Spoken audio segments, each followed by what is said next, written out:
In the bottom right, our Blue Terran player representing Team Liquid, of course. He is our Atlanta champion. He did not have a great day yesterday. He's looking to turn it all around today and make a deep run. We have ourselves the Blue Terran player, Clem.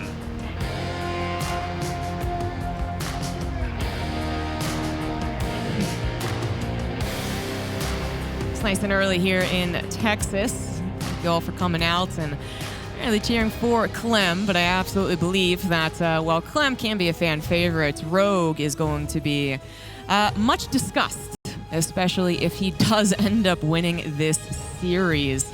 It wouldn't be the first time that we had someone that was unexpected to win and unexpected to advance to, for instance, the World Championship because of one tournament. I actually referenced this earlier when we were kind of discussing what are the possibilities of Rogue, and I was like, well, I remember when True just came into Montreal and was like, okay, I'll pick up this seed. That can happen, but it's rarely or never really, it's never happened when someone's been out of practice for a while, right? So that would be a first. But Rogue's, I think, one of the more promising people to say, okay, he'd be the first to do that. What a stat that is. Clem's run rate versus Zerg is his lowest versus any race. And then there's a Protoss. Simple. They're like, wait, someone said the lowest of something, Protoss? Okay. Yeah. No, his TVP has been great, but it also, obviously, whenever you see a win rate, you really got to wonder what exactly that means. And he's farming a lot of TVPs more so than TVZs. There's a competition, right? It's like, oh, I've played against a Serral and Raynor, yeah. and all of these players who are obviously extremely good. And then the Protoss players, there's a lot of Protoss players in Europe. There's some obviously very good Protoss players, but there's also just a lot more of them. So obviously that kind of level dilutes a little bit. So it makes a lot of sense that may be the fact is that Reaper shows up. This is multi-racks Reaper. So Clem just wanting to kind of get control early, wants to be across the map, start showing off his micro a little bit as well. So yeah, kind of interesting because I feel like we really took a step away from these multi-racks Reaper openings, and then Q used them a bunch against Raynor yesterday. Yeah, they haven't gone completely, but to see them kind of having such kind of use in this event is kind of surprised me a little bit. Well, it was surprising to me to see him not do it at all and then do it all the time versus Raynor. So I really wonder what's the decision-making there from Cure specifically, I suppose, but from Clem, I think he just likes throwing this in once every best of 5, especially, if not twice. I mean, and he did practice with it almost exclusively for a while, a year ago, I guess, at this point. It is into a 3CC. It was 4 Reapers, which had a really strong chance of actually killing a 3rd hatch if that hatch was taken. This is something that Rogue didn't actually do. He's not trying to reach out for it, knowing that it could probably be canceled. He's still got to be careful about his actual micro, though. The Reapers jump in, could absolutely grab a Queen if he's not careful. No transfuse yet on them. All 4 Reapers will be able to evacuate. But I also wanted to say, like, we're talking about Clem. He faces a lot more like Protoss than maybe Zerg on a day-to-day basis. You got to talk about Rogue being in the Korean scene. Obviously, is going to get some of the top-tier ZVT practice when it comes to ladder and performing in those tournaments over there. It's not been a very long time, so that's why we have to put a little more doubt on Rogue. As the Speedlings catch up to the Reapers, though, that is a, almost nice catch. Obviously, you want to get all those Reapers if you actually go chasing after them. Only grabbed 1. Only got 1, lost quite a few lings. It was a good kind of grenade and turnaround from Clem. He was a little unlucky that the first Reaper got caught, but otherwise, like I say, good control, put himself in a good position, and was able to make the most of what was looking a little bit troublesome. 3rd hatchery now down from Rogue, and Clem just continues into that stim pack, that bio play to follow on because he's already got the barracks in place. The starport coming online as well, and of course that's all syncing up for our next stage of this. We're even still going to build some Hellions too, so just give that extra safety against any kind of higher ling numbers here. So a couple Hellions to help out with those Reapers. And we're really setting up towards those medevacs and then that push, and it's a Roach Roaring as the first choice from Rogue in this game. I'm just looking at Rogue's camera, and I'm getting all like wiggly jiggly. I'm like, Rogue he's back, man. He's in a tournament. He's facing another top-tier player. I wanna see what he really can do. And apparently it's going to be Roaches. So Clem, he's going to have to be mindful of that possibility. He'll clearly get some type of scouting eventually, but so far no scout on it. Liberator's on the way out, so multi-pronged aggression as Clem builds up to bio. Rogue adding on his lair at this point. And we are waiting for, I guess, the first, try to push in with the Hellions. Queens are on guard. Well deflected, well defended. Let's just have a couple more Hellions making their way up that right-hand side, so we will have all of them gathering. Then a Liberator on the way too, so actually going to have Clem with that Liberator. We know how good he can be with an early Liberator. It was one of the things he always used to do, like 8 Hellions, 1 Lib was his thing. The Liberator stays alive for so long. He's so careful about kind of utilizing it, but not in a way that's like, oh, I'm not going to kind of put in positions. he was still good at keeping it alive when putting it in position to deal damage. So always an annoying Liberator to play against. It comes across the map right now. Behind this, the Stim is finishing. We're just missing really the Medivacs to kind of get a party going across the map. Looking at why he owns only one barracks reducing, but I want to see maybe the main base. Because I'm also looking at his camera if he was disappointed, but he might already be up to 5 racks. We'll take a look at that later as we focus in on the harassments. Hellions trying on the 3rd, Liberator to the natural. So far, Rogue is on top of things, but this is where Clem, I feel like, first made his really cool entrance. And you saw him microing these 2 sets of units years ago. You're like, okay, this kid has something, right? So Rogue is going to be chested to the best of his ability. So far, so good. You have a couple of tanks on the way out. Have we seen that Roach Horn as of yet? I don't believe so. No, we have not. So you haven't seen too much else either, so you got to be wary. And just frankly, if you are going to be facing Rogue, a Korean Terran, or generally just as Clem, you know, you've had a weakness versus Roaches in the past. Starting off with tanks is the better option. This is obviously to fight versus Roaches, as Lang's going to run by, actually. 4 SCVs go down, and the Roaches will stop this drop from doing any damage. Now Clem has to worry primarily about that 1-1 Roach push, which Rogue is looking to set up to. 1-1 is almost 70% done. Hatchery is going to be canceled, however. That's a nice takeoff with 15 Marines still actually running around, keeping tabs on where the army is. Moving about the map here with these Medivacs and just doing a good job, right? And obviously Siege Tank production is on the way. The preparations, as he said, for that eventuality of the 1-1 Roach push is being made. So Clem is getting himself set up nicely. A little bit late on the armory for 2-2, but other than that, looking good. Look how committed Rogue's going to be. Nidus Network as well. So this is a double down on just the Roaches. We had a second factory from Clem. Obviously, again, this is all just going to be about the defense. It's going to be about making sure there's not a random Nidus that goes up that allows Rogue to start pulling you apart. These are things you've got to be on top of as Clem looks for the cancel once again in this base. It's going to come easily, and that is huge. Nice little grenade there to stop as many Marines from dying for that snipe. So he's managed to save about 8 units right there. But yeah, Nidus Swarm addition can absolutely be trippy. You get that into the natural with the main base. Suddenly you have to divert attention. Suddenly you're not using your SimCity as much with your bio. Your bio is not protecting your tanks that are already sieged and don't really want to move, right? So that is an absolutely big concern. Clem knows what is up. He is ready to defend the head-on attack as he actually kind of engages first, draws them into the tanks. But where is that Nidus Swarm going to go? Oh no, there's 2 tanks firing away here. That one of the natural is going to be rather strong. 3rd tank even, as we head more into that 3rd base. And with the Roaches gone, the Ravagers have to be very careful.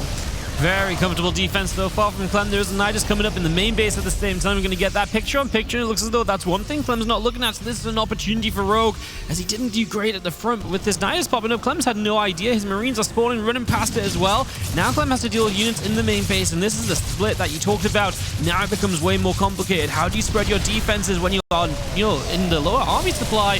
Roach Ravaging now again on top of these siege tanks as well. That is a big deal. SCVs are pulling in to try and protect.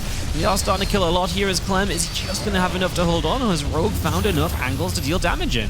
He's making it work, kind of. But you really have to wait for the calm to get a good sense of how much the Terran can make a comeback. And we're not quite there yet. Factory and 3rd CC have to lift. 4th is being built, but you can see that it could be in a very vulnerable situation. If that is canceled, I think that kind of is it for Clem's chances of a comeback.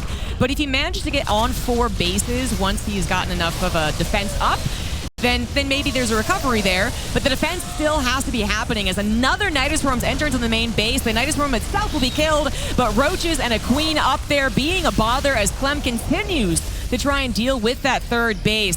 This double-pronged attack from Rogue was an excellent addition to the usual 1-1 attack. Has it fully killed the Terran? It is difficult to discern if Clem can actually hold on here, as that 4th CC does finish and can even head over to the right side. A little bit of extra economy will not go amiss, but Clem still needs to get some units up. As, yep, there's another Nidus in the back. And that's going to be too much. At this point, Clem cannot hold on, and Rogue is going to open the series with a win. And it feels as though, well, the Roaches work out. Yeah. I don't want to be brutal, but I feel like I kind of look at this game and I'm like, I feel like Clem played badly, or the Rogue played brilliantly. Well, it was kind of simple, right? And simple doesn't mean that it's easy to defend, so I don't want to get that twisted, but it was a very practice-looking build. It was like 1/1 roaches. Okay, we're very familiar with that. Add a little Nidus Worm, that's a little pepper, but not totally uncommon. And then it just worked. You know, like there was a lackluster defense kind of all around, especially not finding that Nidus Worm. That is a real kick in the gut there, but then it just kept on going and it worked, right? And there is still a chance that a Terran can hold if they have one location to hold with. Marines in front of tanks, SCV pool as well. But when you get your production camps, when they have the access to get around any tanks or SimCity that you have, that is 100% a killing blow, which is why we had Rogue redirect all of his reinforcements to the main base. And that is when Clem tapped out. But I'm kind of with you. It just felt very uninspired. Rogue kind of did a thing, and then Clem died. Which, like I say, there's no fault to Rogue, because I think what he did very well. He kept the Niduses coming, he put them in fairly obvious locations, but locations that were working, right? But Clem, like, the start was so good for him. You know, he cancels the 4th base twice over. The first defense, the roaches try and run up the natural. They get blocked by the depot. They don't kill the tank there. Those roaches die. That whole first attack was not good for Rogue. He had to get the Nidus in. So at that point, if you're Clem, I really feel like the one thing you should be doing is eyes on that mini-map. Make sure there's no possibility, because that's the one way you lose a game. So something to think about going into game 2, as we'll see if Clem can pick it up. But right now, in the bottom right of Golden Aura, a red Zerg from Falcons with a 1-0 lead is Rogue.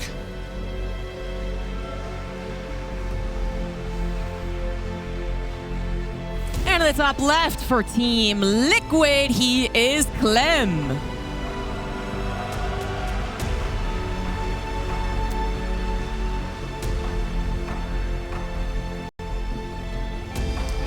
Nice little shock and awe opening, I feel like, for Rogue. I actually quite like it as a choice, especially now in retrospect because it won. But it does force the aggression onto Clem, right? You're really subverting what we expect from Clem, which is that very heightened mid-game aggression that he can even win against slightly worse Zergs against right then and there. And Rogue, by going roaches in general, does kind of take over in that part, in the mid-game. Clem's not supposed to be pushing into him. He's defending, exactly what happened. And then you add the Nidus Worm, which I feel like is actually a really nice morning skill check. Are you warmed up? Are you awake? Because otherwise, Clem, you know, he's 12 hours deep into a tournament. I feel like he doesn't miss that because it was right next to his barracks. It was absolutely on the mini-map. It wasn't hidden. It is almost when you're playing against Clem as well. It's good to check if he's awake sometimes, because Clem's known for maybe not being the most morning of base players. No, he's a night owl, man. He absolutely is. But definitely feel like as well, Clem didn't look too bothered about that first game. I think he knows, okay, I just got to sharpen up a little bit. Like, if you're going to bring that sort of build again, I'm going to be so ready for it. Yeah. So it's going to be interesting. One of the things I was going to mention at the start is this is the best of 5. Like, this is not just like a couple cheeky builds and you're through to the next round. Yeah. You've got to play a solid series. You've got to have a lot of different game plans. It's going to be really interesting to see how varied Rogue can play across the course of like a longer series, because that's not something we've really seen him playing online so far. He's played a couple longer matches and like a couple show matches and so on, but you know, here in a bigger event, playing like a longer best of 5, you just got to have so much more prepared to really see success. So that might just be kind of, you know, a problem for Rogue as well, that this is now a best of 5 base. These couple Lings going to get onto that Reaper for some damage, but of course the Reaper is going to pull back with 1 kill to its name, and a 3rd CC coming back at home from Clem. Right, 3 CC versus 3 hatch so far. Yeah, it's... What's scary, though, from Rogue, you know, we had that MMA quote where class is permanent, and that seems to be very true for Rogue, but if you're thinking about what would be hurt by being away for, I think it's 18 months, then I would say fundamentals, right, and you try and get back on that pretty quickly, but what's going to stay, I think, is confidence. I don't think Rogue, you look at Rogue and he's ever not confident, even if he has never played StarCraft in 10 years. Then you have build order planning and reading kind of like the way that a best of goes, and Rogue was always very good at that. You know, Rogue was a mastermind of controlling an entire series, an entire tournament, even if sometimes individual games didn't look like the absolute best. So that's really scary when he gets his first build order plan to work out, and then you're like, well, no, I'm never going to get shocked by Nidus from Roach again, right? But then suddenly he's going low drone, Massling, Baneling, and then you lose to that too, and you're like, okay, now I'm down 0-2 versus this guy. I thought I was supposed to win because this guy's back from the military. What's going on? This is a very dangerous thing to do here, but it might just work out. Speed's definitely not done. 2 Hellions looking to get a lot of damage done now that the Reaper is dead. It's all up to them. I think he got 4 drones. That'd be okay. Ooh, that's tempting. That's tempting. There it is. 6 drones, and 1 Hellion will escape. Well, got there in the end, and getting the Hellion out too, like you say, a little bonus compared to what you expect. So now we've got 3 Hellions still here. Link speed is about to finish. We're going to start to dive in again. The Queen's nearly finish off that Hellion hurt from before. Clem decided to turn around just in time, but this was good. Obviously, that final shot, able to get those extra drone kills. Got +4 on that one. That really makes us beneficial. And now Clem into the Banshees as well. That's going to help you in case you play against any Roach stuff in the future. But of course, it's such a good way to open where you can harass, you can deal some damage, you can put the pressure on your opponent, and you can start to play your game and focus on your game. So that's going to be a big plus from Clem. I like the way he's taking it. I wonder if he's going to go ahead and go straight into Widow Mines this game. That is something that Clem has preferred in the past. You know, tanks are kind of a necessary, I don't want to say evil, they're fine. You can go tanks and then go into Widow Mines. But if you could go straight into them, that's where we've seen Clem actually win some of those first pushes, because his control of Marine Widow Mine medevac is so damn good. And if he's going to go Banshees, he's kind of got some type of protection versus surprise Roaches, but then also just that thought, would he go Roaches again? Does he think he can actually get me with that style? Maybe yes, maybe no. It would be scary to call when you're facing against Rogue, who could still add on a Roachborn. Lair is on the way. No indication of any other additional technology besides that speed. And Clem's harassment, while pretty good, he did just lose 4 SCVs, so it's kind of made up for a little bit.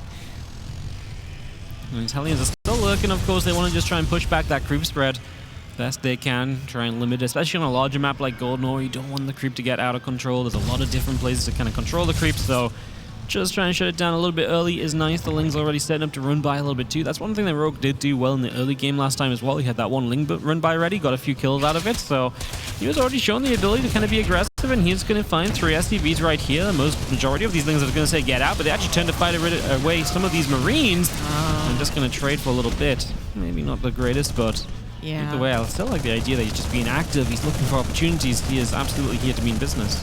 Well, the reason it's kind of sad is that those Banshees just got revealed. It looks like he was actually trying to keep them a little secret because he didn't send the first one out immediately, and then suddenly 2 popped up.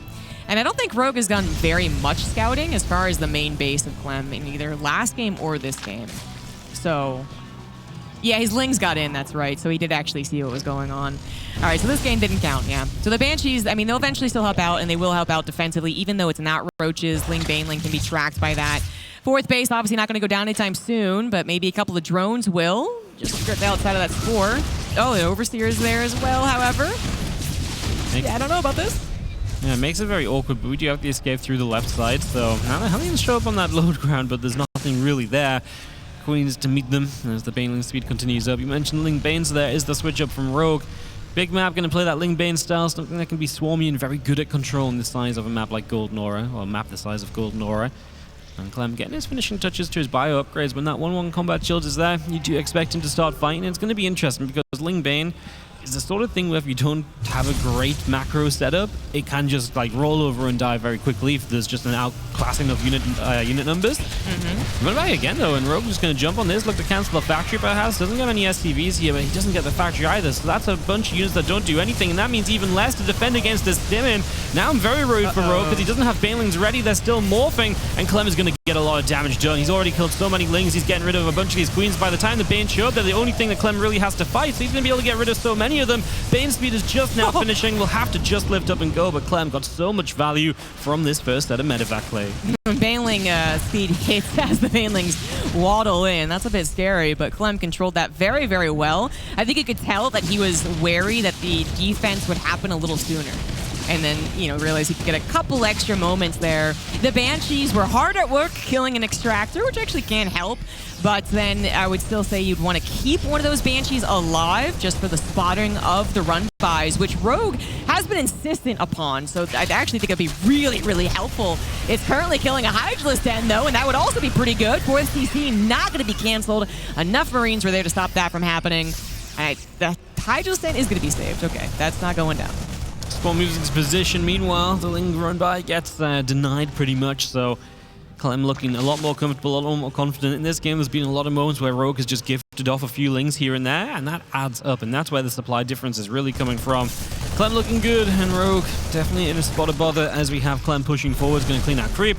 Get on top of this base. Okay, well, Ling Bane Hydra is ready to greet this little group of units, but it is just a little group. Clem has so much more behind it. And that's the thing, when he pushes for real, this could get very scary for Rogue extremely quickly, as we're even going to drop across toward the main, and Clem just playing with positions, playing with ideas, keeping Rogue busy. He's dropping on the left-hand side as well, gets the first Baneling here, will start to get some of the Hydras. Next Baneling cannot stand up to these Marines, and so we're losing units, and once again, Clem finding value, and that's definitely what this game has been all about so far. Clem's kind of kicking butt right now. Yeah. This is a good game for Clem. Okay, a little mistake there up against the Baneling. Still otherwise good. He's on a 20 supply lead. He's definitely keeping Rogue down. And his tank count is really getting quite high. He is dedicated to double tank production. So 8 tanks. Maybe he leaves 1 or 2 at home for the defense, but if you got 6 tanks even on the front lines, and especially some of these positions, that is extremely difficult to break without a really solid pre-setup, or of course Vipers, which were nowhere near. There was a mistake from Clem. He did forget +2 armor, so this is really a 2-2 attack like it probably should have been. Nonetheless, I think he's given himself enough of a lead, 30 in army supply, that this is going to be a real struggle for Rogue to hold. This could be coming to an end if this is not the right collapse. Tanks left a little unguarded, but, you know, off of creep on the right side against the Marines, and then the Hydra still being targeted there. Lots of Banelings going down as they try to retreat, and Clem holds on to that 30 army supply lead. Still has so many Marines as well, as you can just pull back into this tank fight, and if these Marines are protected by the tanks, the Banes will never reach, and then they will overwhelm the Hydras. Drop on the left side as well from Clem means that he is working through a hatchery during this over there. Yes, that part gets deflected, but this main army will not. And Clem brings it back to tie this series up with Rogue at the start of knockout bracket round 1. Clearly got into his groove. And it was only Marines, but that absolutely worked out. Rogue was a little underprepared for that 4th base defense. I think that really was the start of the bad times for Rogue, but he also struggled a little more with the Hellion defense. The thing is that his Ling run-bys looked really great. It looked like they were getting in there and really bothering Clem, like back when we used to see Clem versus Raynor all the time. The run-bys were a big sore point, and Rogue clearly had, picked up on that. The aggressiveness of the Hellions leaves something open in the defense of the Terran. So that looked good, but then when it came to the actual battle, mechanics versus mechanics, being prepared for the multi-pronged aggression, that's where Rogue started to, well, look weaker, not look like the Rogue champion of pre-military. This fight was definitely a little awkward up on that top side. Like you said, the tanks were exposed, but there's just so much Terran. And obviously by the time a few tanks survive and enough Marines survive, there was never going to be a hope for Rogue to hang on in there any longer. And that's how Clem tied it all up. Take us to a game 3 now here in Dallas to get this set in a couple of moments. Of course, a lot of matches happening right now, Zombie Grub. And there's a whole bunch of matches happening across other streams, so make sure you go check all that out too, because there's some cool games. Gumiho's currently leading over Nice, Beyond leading over Trigger, and Stats leading over Creator, so lots of action happening all at once as we've got so many games to get through today, including this Rogue Clem Game 3, which looks as though we're ready to head into. It's going to be on Oceanborn in the top left as the Red Zerg. He is Rogue.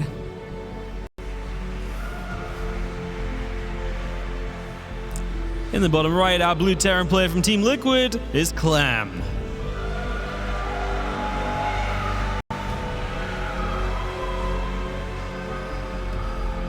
Looking for another at DreamHack Championship. One winter, wants to win spring.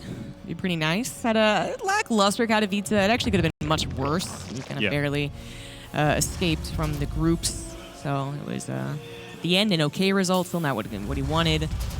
Looking to improve upon that here. And given what was on paper one of the easier draws, just because Rogue is fresh off of the military. But with that first game showing the power of strategy and build orders, you never discount Rogue. And I want to say you don't want to discount him even if he doesn't do anything tricky. Like, just because that last game didn't look very good. Like, I don't think he's going to lose every single Ling Baneling game. But if it happens, that would kind of maybe be in the line of expectations. Okay, Rogue can be a little tricky. He can do some different build orders. He can do some different styles. Fine. But when it comes to more of a straight-up TVZ, this is where Clem should shine. He has SCV scouted, wary of a very early cheese, which doesn't happen too often in the matchup anymore, but Rogue would certainly be one of those guys you'd be scared of going for an early roach rush. Can see our players' point of views here for a couple of moments as they work their way through the early game. Lots of clicking around on the hatchery in the command center. Some rallies and patrols being made. Clem going to block that third base a little bit with the SCVs, just trying to make a little bit of a delay on that, basically, as Oceanborn is not really the map you'd want to take another third base on as a Zerg, because you'd be expanding outwards or towards the Terran. That'd make a lot of the Terran pushes much easier, so got a little delay and fight happening right there. Reaper should be showing up in a second as well, which will make this drone have to get away. We don't get the block on the extractor, but you can see the plan from Clem all being played out there. Yeah, there's micro on both sides here. Currently won, I suppose, by Clem, but that is the benefit of SCV scouting as a Terran, besides the fact that you see if it's a pool first or a hatch first, you can actually get a little block there. The Lings are going to try and go across the map, and even if there was a Marine, and there is, that is a decent amount of Lings. Reaper's kind of picking up on this, it looks like. I want to pull back. Clem 3cc, feeling safe to do so. It is kind of prerogative on Rogue to do something to get a lead or really throw off Clem.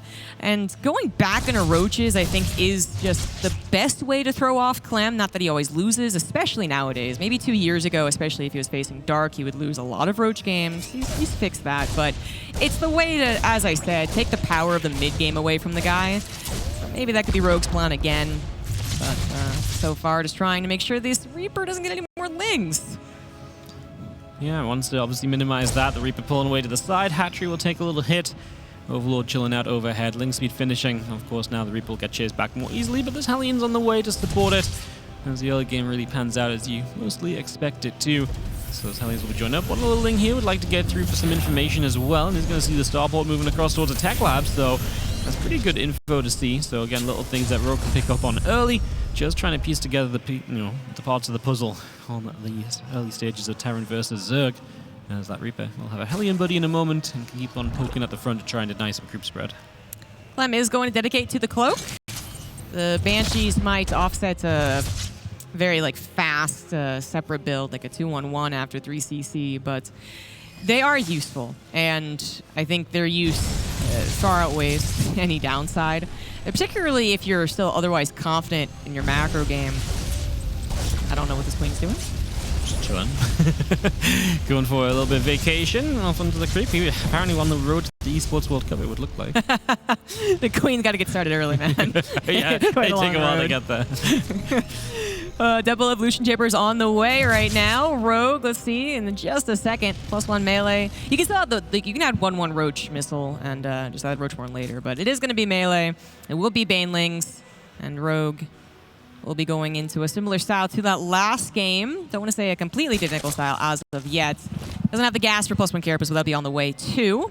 Clem on his own upgrade, just starting the engineering base actually. So finishing up his production. Stim has started. The first Banshee did just race across the map, so it doesn't have a cloak yet, but because it raced across the map, gets 2 drones for that Spores ready.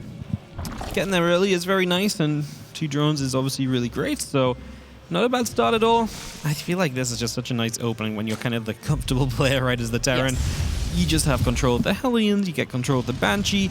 You're safe against most things. The Banshees really provide a lot of added defense in a lot of scenarios, so it just sets you up so well. And not only, it's not just like you're playing safe, you have options to harass, so you've got a way to deal damage too. It's such a catch-all kind of style, so I think it's going to be something that we probably see Clem really sticking to, as we apparently are finding Queens out in the center. Detection not near enough. I believe that's 2 dead Queens, and that is a huge pickoff, as now we're going to see the Hellions even joining in on the fun, and it's not a good day to be a Queen.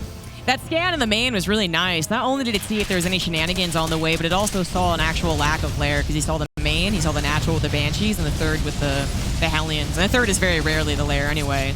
So there's no Overseer. So he's able to push a little bit more with the Banshees. Rogue was cognizant of that. That's why he put that Spore Crawler at the front. You got to keep moving it, basically. If you want to keep spreading creep, you got to keep moving that Spore Crawler until that Overseer is actually finished. Lair will finish. Burrow is on the way. He did get Burrow last game. We didn't get to see it highlighted, but I do love when Zergs do early Burrow. I know there's reasons to why not to, but I just think it's so useful, and it's so obnoxious, too, when the Terran thinks they can replant a third that had a lift, and it's, well, it's blocked. Nice position for the Marines. That could have been a little deadlier. Instead, it is going to be a better trade, I would say, for the Marines. Tank was there to help out, and Banshees are still perusing, still grabbing drones every here and there. It's adding up a lot. I'm worried this game is going to look a lot like the last, perhaps even worse. The amount of queens that are just starting to kind of fall down. You can see Rogue is a little disappointed as well. He gets a little shake of his head because he knows he's just playing a little bit messy right now, and that doesn't fly when you're playing against Clem. And now he's just finding opening after opening. Clem is really just picking Rogue apart with some Banshees to the point where once 1-1 and combat shields are done, we might just be talking about one push of doom. Clem finally loses a Banshee, but the damage dealt here is magnificent, and he is going to be absolutely loving his position. Clem in a great spot now here in Game 3. And yeah, the next push is going to be extremely tough for Rogue to hold with the lack of numbers that he's working with. Yeah. He might have Banelings prepared for the push, which was one of his problems last game. They were still building, but I don't know if that really is going to be enough. With the tank sieged up, blasting away on the limited number of Banelings that are available, and still plenty of Marines, a 40 supply lead for the Terran as they push in. Rogue's got to make some real great connections or a really upsetting run by, as they do get a quick pickup here. This is not the main push, right? It didn't bring the splash. It is the harassment that is supposed to be paid attention to. Clem with a big mistake, I would say. Rogue does need more of that, though. That was one mistake Rogue would like for Clem to make about 20. Yeah, it's one of those things where it's like, okay, Clem's not going to be as devastating with his push, but he's still going to be on a 30 army supply lead, so you can do the math on that. I like this from Rogue. Don't want to fight straight up, go counterattack. He knows Clem's going to be pushing, so counterattack is absolutely the way to get something done, but Clem is somewhat ready for it. A few Marines left at home. Everything wasn't just rallying across. The tank sets up a good siege position, actually, with the Marines able to choke up with that tank, and now there's nothing over here, so that's the risk of counterattacking like this. And yes, you're getting SCVs, but you're going to be losing a lot of drones. We pull back to the tank here. The tank shot is brutal on the Banelings. Fourth base down, and Rogue is feeling the pain of Clem. Great tank focus fire, both defensively and offensively, right in the heart of the Banelings as they come in. The Banelings are going to get shot once again. There's still a few of them, but a split, some focus fire, and all the Banelings are gone, leaving only Lings and Queens. Even upgrades with the power of Marines under Medivacs, really showing their strength here as Rogue is forced to flee. Banshee comes back into the main base to be a little bother. Rogue is just being suppressed over and over and over again. He is getting to a hive, shockingly, but what would he do with that to actually make up for all the deficit? I've got no idea. Like, a Viper and some like incredible blind cloud that makes all the Marines run into Banelings. Yeah. I've got no good answer, realistically. I see Rogue dying before anything comes off of the hive, but we will see him counterattacking again, so he's going to try and stay in. He's just looking for Clem to make mistakes. He's creating opportunities where Clem might make mistakes, which is absolutely the way to play this. That tank really ate so many of those Banelings up. Clem will push forward again, but those Banelings are ready, so Clem, without too much splash damage here, may be hesitant to continue, and he will just lift up. Might just go towards the main base and just force his opponent to keep on running around. A lot of Clem's splash damage is on the other side of the map. Queens defend, and Rogue will keep on hanging in there. It isn't super pretty, but he's still somewhat just about surviving. Yeah, another... This happened yesterday, too. Sport Crawler still left over after the hatch died. Managed to grab a Medivac, still didn't take out the pressure coming in from the...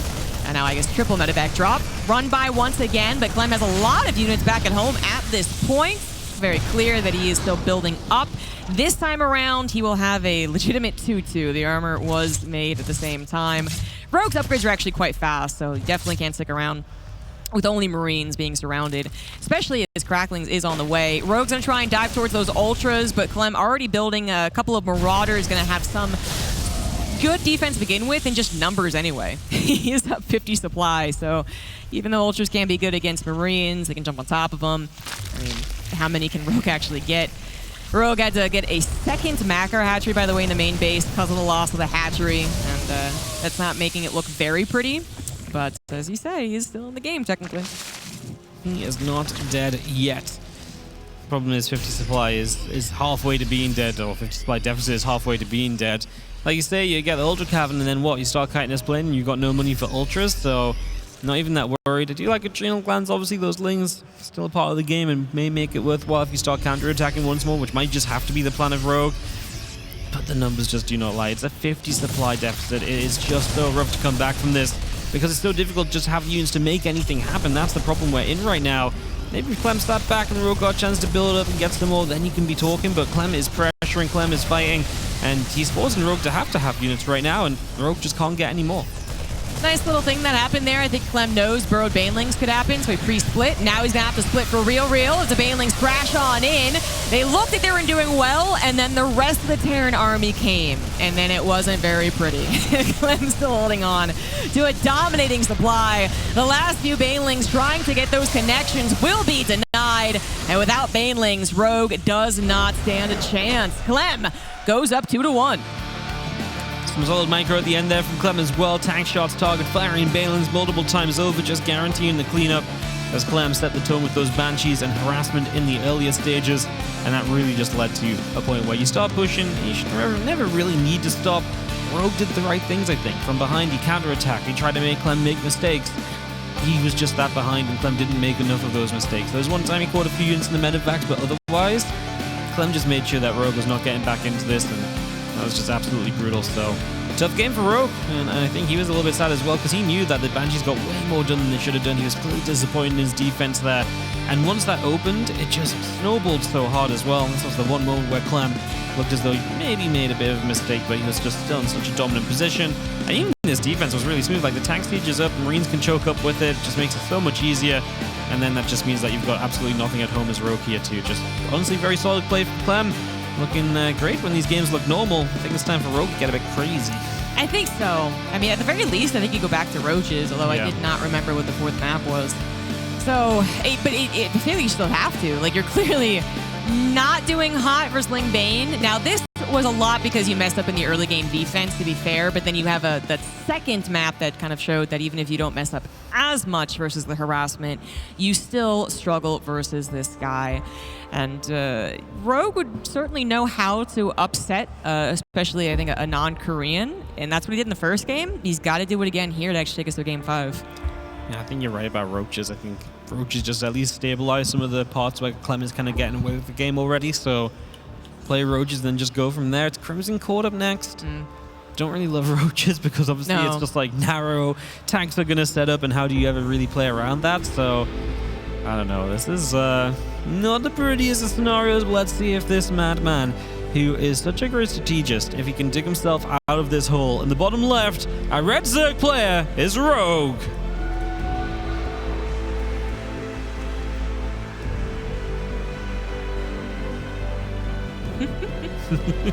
Defund the Zerg Cabal.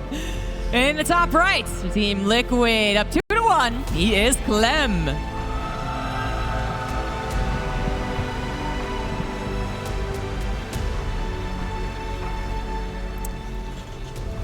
So if Clem were to win this game, go 3-1, he would be facing Gumiho next. Gumiho 3-0, nice as an update, with Hero waiting in the wings after that. That would be pretty exciting. I think TVT between Clem and Gumiho is fun. I do favor Clem a little more there. Clem's road forward, looking strong now that he's gotten the extra points here. He seems to have control over Rogue as far as when that Ling Baneling style happens. It's a little different with Roaches, but Crimson Court being the map was a really important thing to note because it is a very awkward map. It's one of our new ones. Kind of. It's been like 2 months. It's been a while now. It's more new than Oceanborn. And with the newness, a lot of the maps came with some particular features. So this one does have the mineral wall going to a potential third. And then you have a middle base that can be used to jump off point for the attack, alongside a Rich Vespian Geyser, of course. So map always to me just seems like such a dream for a Terran. It's like you take a base in the middle of the map and it's a reasonable base to take. It's like, okay, and why isn't the Terran ever going to stop attacking, right? Right, yeah. So definitely feel as though it'll be interesting to see Rogue's approach, whether he can figure out a way to handle all of that. Maybe again get in there before it all sets up, get those Roaches on the go, maybe get some Niduses working. These are the things I think come to mind. Maybe even, I don't love this idea as much, maybe even something like a super quick land, like fast mutas, right?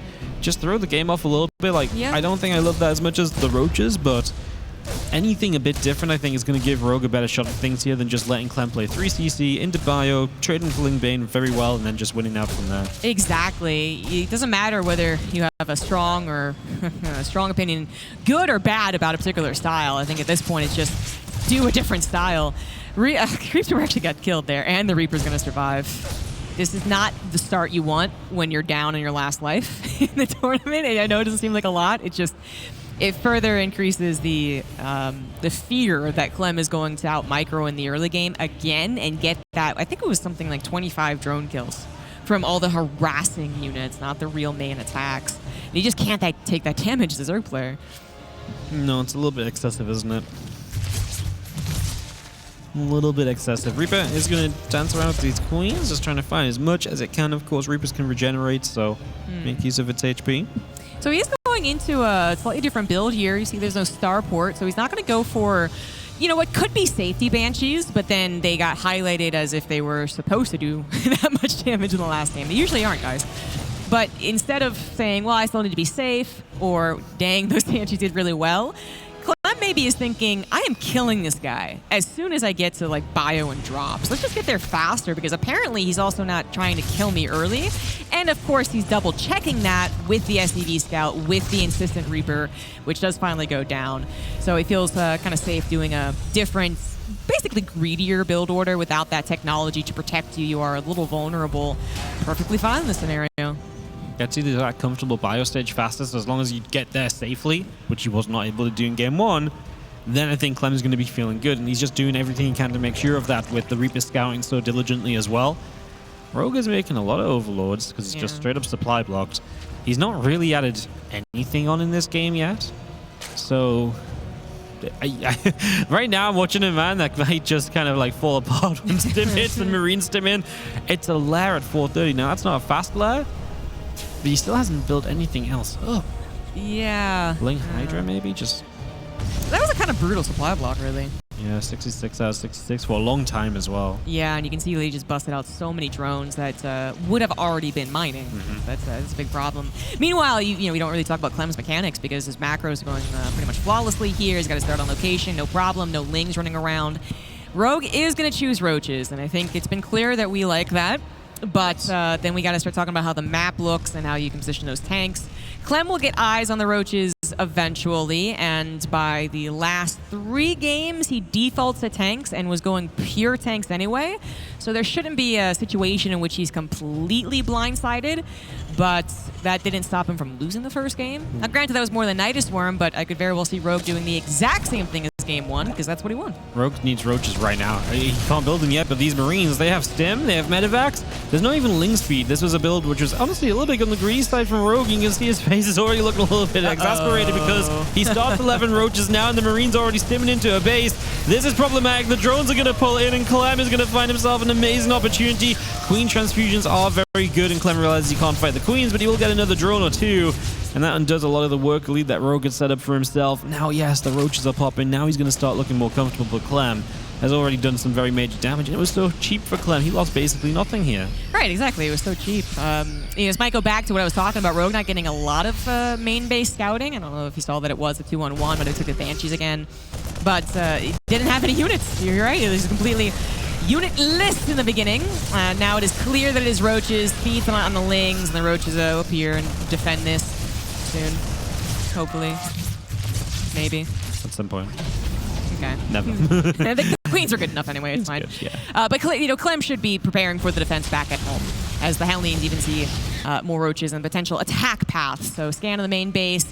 Might have also been looking for a Nidus Worm, but of course you don't know if they put that at the natural or the third base either. So far, no Nidus Worm, and I do have less faith in a direct roach attack working against someone who has so much experience being roached. You know, people tried to kill him with roaches for a very long time. It was the Nidus Worm that really added the trick. Clem taking this super seriously with bunkers on the way. Well, bunkers aren't going to get to finish, though. He took a little while to actually start them, so both bunkers are likely going to go down, while the roaches actually just want to die through. There's no Ravages here, because Rogue is just going to send it. I don't love that, because obviously Corrosive Files would be so nice. Knocks them down, so some of those further out siege tanks down. Without the Ravages, it's just brutal, and the tank in the back is just going to sit there a long time. Finally, some SCVs pull in. A little bit late for the party, but better late than never, as now we get rid of these Ravagers. This is a case where you can give up SCVs as Clem, because your tech is going to be so much better as long as you survive. The roaches are always going to be a little bit swarmy in numbers, so giving them some SCVs to ensure your ability to stay in this game is almost always a good thing. So 6 SCVs down, I still feel good for Clem. He's got a worker lead, and he just needs to figure this out, as that factory is in a little bit of trouble, which is actually kind of nice, but Clem will now fight, and He's got an okay position here, and we really are still very low on that Ravager count. It's a very low supply for a Roche player. This is not a supply in which you're really scared for the Terran, even if it was Ling Baneling. You know, this is not enough. So he went kind of fast, right, before the Ravagers had joined up, before obviously he was maxed out, nowhere close to maxed out. But he did hit kind of while he had 1-1 upgrade advantage. Didn't matter. The tank couldn't be destroyed, to your point, and Marines were plentiful enough to hold strong with a little SCV help. And then Clem's 1-1 did kick in. So now that he's rehealed, he's got more medevac energy, he's got tanks repositioned, now he's going to be really fine even on the direct fight, I would say. As the supplies still do not look good for Rogue. Now there's a 30 or 20 army supply lead, actually, as more units got made, and that is a lead. It just doesn't feel as good when it's Roach Ravager. One tank not siege, but one had a couple of blasts. One's on the high ground as well. Another one pops into the natural, but you can see the Marines can go toe-to-toe with the Roach Ravager. Now the 20 supply lead is in Clem's favor as Clem takes the 3-1.